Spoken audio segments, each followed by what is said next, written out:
Hey, welcome back, y'all. I'm Jamie Lewis, and I thought it would be kind of special to do things a little bit differently today. Rather than, picking up an instrument and showing you what it sounds like, I thought maybe you would want to see where it is that I work and what my studio looks like, what kind of gear I have, how things are plugged in and whatnot. So this is going to be a studio tour. I don't know what today is. Tomorrow's Mother's Day. It's the year 2022. I've had lots of studios, and this is kind of where things have landed at the moment. So why don't I do this? I'll start over here. By the way, this is going to be way low key. I'm not doing any editing I'm just no script. I'm just rolling with it. So that's the type of video this is going to be. So let me just show you around. I'll start with the wide angle. This is my studio. This is the second floor of my house. I'll show you the bases in a second. If you go down that hallway, there's a staircase that takes you downstairs. In this room, we're not going to come in here. Not yet. That room's gross. I'll show you that room later. We'll start in this one. Also, let me say this. I did not clean. I didn't pick up. I think my friend Patrick Hunter, I commented on his studio tour a couple of weeks ago because he opened up his drawers and showed you all this stuff. And I was like, it's so clean. Do you dust? Like, I don't clean my shit ever. So this is what my studio looks like. It's usually even worse than this, but I did not pick up. I want you to see a bassist in his natural habitat. So let's do just that. Here, we'll start over here against, this is the wall you guys usually see. Yes, those are green screens, and so those aren't TVs. These are the cabinets that have been coming in. This one I haven't reviewed yet. I'm excited. It's a Laney something, 2x12 and a nice little tube head. Harley Benton just sent over these guitars, a PJ and a 5-string jazz. One of these adorable ukulele basses. So yeah, this is kind of where the gear that I need to review and do videos, I put it up here. This is my tech bench. Apparently we're working on a ukulele at the moment. But, it's just got wires, potentiometers, little knickknacks, just things that when you're changing strings, fixing pickups, just doing stuff, you don't want to have to run to the store or wait 5 days for an all parts order to come in. So like 10 years ago, I just ordered 15 of everything. It costs like $40. But now if something breaks, I have the pieces to fix it, and you'll find it right there. This is one of those, things for the neck. I guess it's not necessary for this bass, but so I can do string changes, soldering, it's kind of any tech related stuff. It's all up there. This piece of green sheet here is actually a poster board. It's red on the other side. And so I've got a camera set up here in the corner right there. And what I'll do is I'll put up a pedal. This video comes out next week, the Source Audio Nemesis. So I'll tape it down and I'll put that green sheet over there right behind it and then film it with the settings so that I can, I put it up on screen with me and so I can key it out with the green screen. These cameras here are pointed in this direction, and that's how I capture myself when I'm performing. This camera is the one that I talk into. I got a little ring light around it, and so that's the one. I'll put it right there. That's where I usually am when I'm talking to the camera. This mic, moves around so I can come over here. This is how I do my deep dive videos. I'll show all of my processing techniques. And also this is the desk where I edit. Pretty straightforward. I work from a standing desk. I don't sit down much. So I got a MIDI keyboard over here that controls, what is this, console by Universal Audio. So things like turning up the volume of the computer or the click or muting the bass or I don't know, anything like that. Yeah, keyboard, trackball mouse. You'll find one of these in every recording studio. This is I do all my mixing on Sennheiser headphones and this Kess Labs headphone monitor. You'll see there's actually no speakers in here. I don't mix from speakers. I mix everything from headphones. Did I get everything over here? Pretty much. Yeah. Here's the pedal board at the moment. Geez. As I said, look, yeah, rat's nest of cables. We didn't clean. I didn't do anything. This is what it looks like. So typically I'll have a DI. Right now this is the Trickfish, what is that, Minnow? Yeah. Tuner, wiretap. This is how I capture all of my recordings so I can reamp them in the future. This switch bone is in case I want to plug a bass into 2 different amplifiers. You never know when you want to do that. Oh, and then obviously power. This is, I can plug in pedals And yeah, that's the pedal board. It's on a keyboard stand, so I can move it over there or over there. I can just kind of put it wherever I want it. This is where I hang out. These are the couches. You know, I got 2 over here. That's my vaporizer because I am a cannabis enthusiast. Oh, this is a Stream Deck. This is something that you use to program hotkeys for OBS. That's how I do my recordings.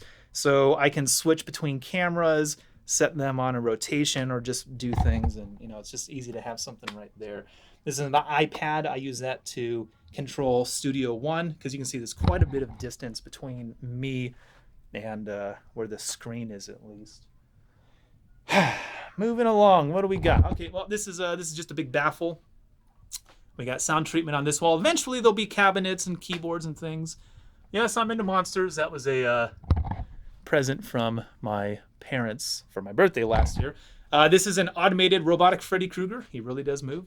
That's a drum head that used to be on my drum kit, BEZOS.net. And is there anything else? Oh, I got this at the Cannabis Cup. Tommy Chong told me to buy it. It's it's a The Last Supper, but with a bunch of horror monsters.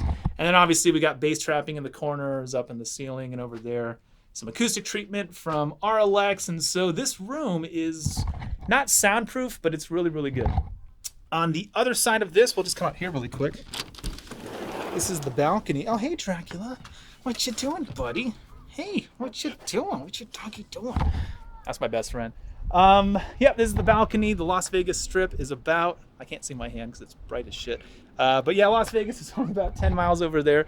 And Dracula and I come out here most days in between takes, or try to come out here and just catch some fresh air. There's a lake and a pool and some shit over there. Dracula, you want to go inside? You want to go inside? Yeah, let's go. Down here we got some more artwork that I haven't hung up yet. My friend Jen got me this for my birthday last year. It's my favorite book. We got a, what is this? A Freddy Krueger painting I still haven't hid. Oh, and a record, a vinyl of my album, When Will Then Be Now. Product placement. I'm just looking around. Is there anything else in this room that we haven't covered yet? No, not really. Okay, so let me take you over. No, we won't go in there. We'll go this way. This is the bass room. And you'll see why, because it's a hallway. Not the bass room, the bass hallway. These are all my instruments. So the ones that you saw leaning up against the amps and in the front of the room, those are all instruments I haven't reviewed yet, and I'm working on them. These ones here are, these ones are mine. These are my private collection. I'll show you a few of them. This is I call this my Jamerson bass. It's a P bass with flats, with the, the bridge cover and the pickup cover. Dracula, I'm busy. He's so needy. This is an M-Bass's MP4, basically a really nice P-Bass. A Variax guitar from Yamaha, but really it's line 6. These are really cool for recording. Another M-Bass. This is my 5-string MEJ5. This was my number 1 for almost about a decade. This guitar is a Fender... Well, it's the one with the S1 switch. It's a jazz bass. A relative gave me that. He's no longer able to play bass from Parkinson's, so he asked if I would play his bass, and I'm happy to. This is a fretless 5-string Carvin Icon bass, my 1966 Guild Starfire. Another M-Bass's MJ4. So basically that's the nice jazz, and that's the nice precision. A 1977, I think, Gibson Grabber. This guitar is not mine. It belongs to Shim Moore from the band Sick Puppies. He's in Australia, and so he left this guitar here. It's still in drop C tuning, and it's got one of these Evertune bridges on it. So this guitar will never go out of tune. It's impossible. Pretty crazy. The Jack Cassidy Epiphone Signature. That's my newest addition to the collection, a Squier Bronco, probably a $100 bass, and then an M-Bass's M3. Used to be a tenor bass, now it's in standard tuning. This wall, eventually, I'm going to put 2 rows over here because I'm not done getting basses, apparently. So right now, we got one of these inversion tables. In fact, let's try this out. I'll show you. It goes like this. Lock in my feet. My back's not very good. Oh, and so Sorry if you're looking at my boogers now, but I try to come out here and hang out for a few minutes every day. Let the blood rush to my head, and I'm sorry if you're getting car sick or motion sickness from this. I didn't think about that. That might be an issue. Anyways, let's get out here. Ugh. So I think eventually, hold on. I think eventually I'll get move this to the garage or get rid of it, and I'm going to put 2 rows of hanging bases up there, just so I've got more room. Because as you can see, we're kind of running out. On the floor, we got a bunch of like Halloween lights and stuffed Frankensteins. These are my parents threw away all of their VHS tapes recently, and I went over to their house and grabbed all of my favorite movies growing up. Ghost Story, Short Circuit. What else is in here? House on Haunted Hill. This is my favorite movie of all time, Vincent Price. Gotta represent. Spaceballs, the video cassette. So I don't know. I figured I would decorate my studio with old 90s VHS horror tapes, and I haven't gotten around to it yet. So eventually we might decorate like the back wall and this side over here with some cooler monster stuff. I don't know. Okay, I'm going to take you to one more room, and you got to promise not to judge. Okay, because behind this door is the machine room / guest room. If you don't know what a machine room is, in a recording studio, here, listen. There's no filters, there's no effects, there's no anything on my voice. Listen. Do you hear anything? Neither do I. That's because the computers and all of the fans and all the heat, all the heavy, loud, and hot stuff is in a totally different room. So that's big advice. If you're running a home studio, get your computer out of the bedroom.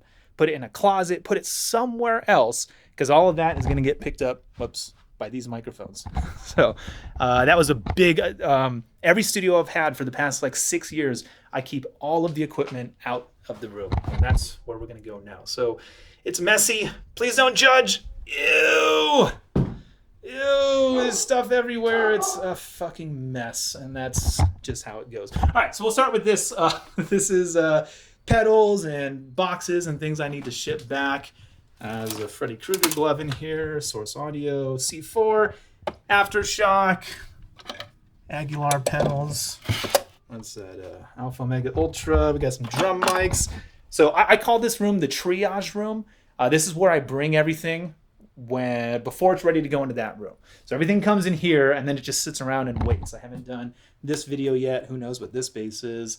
This is just where things kind of hang out. This is also the guest room. So when people come over, friends, family, if they come and stay with me, they sleep in this room. It's a queen size bed. And yes, I take all of this shit and I put it into the studio. Because if we go through this door here, this is like a Jack and Jill bathroom. Hey, hi friends. And it takes us into this room.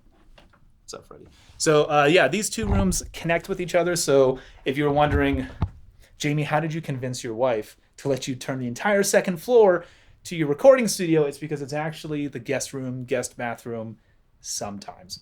And the way I do it is, you can see I've got this snake running along the floor. So over here, this is like the closet. We took the doors off. And this is what all the cameras plug into. These are my audio interfaces.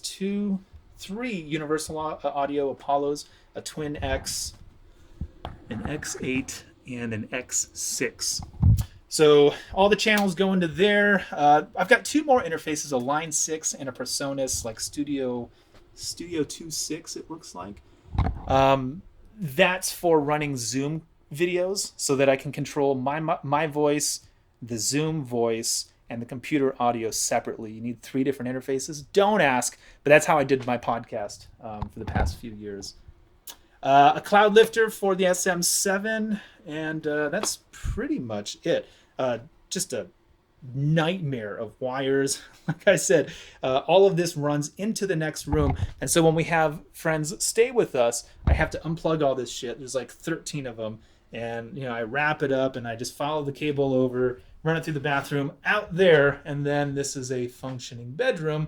I just close those things, and then when they leave, I got to plug it all back in. So kind of a pain in the ass. What I would like to do, here's a little, in addition to putting two bass racks up on that wall. I want to turn this into a drum room. Obviously, I have a lot of work because I have to treat it acoustically, fill in a window, and then get a drum kit, mic it up, and work on all that. It would be cool to be able to do drum sessions here. Invite a drummer over, or even just me. I love playing the drums. I'm not a great drummer, but I'm good enough to do sessions.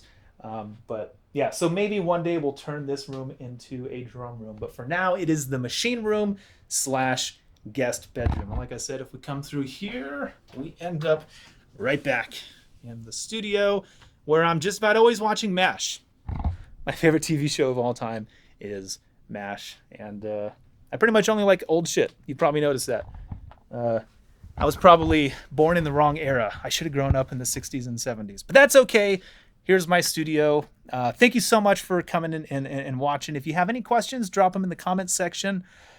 There's a lot more videos like this on Patreon. So if you're not supporting there yet, please go and do so. Help me out. I'd appreciate it very much. We have deep dive videos where I share my professional opinions, processing techniques, and then all the isolated bass, and tons of behind the scenes videos just like this. But yeah, this is where I hang out. This is what I see. This is what I work, and this is what you're helping me to do. So thank you so very much for your support. I appreciate you. Have a fantastic rest of your day, and we'll see you next time. Adios. Patreon, fuck yeah! Come and watch me play my motherfucking bass, yeah! Patreon.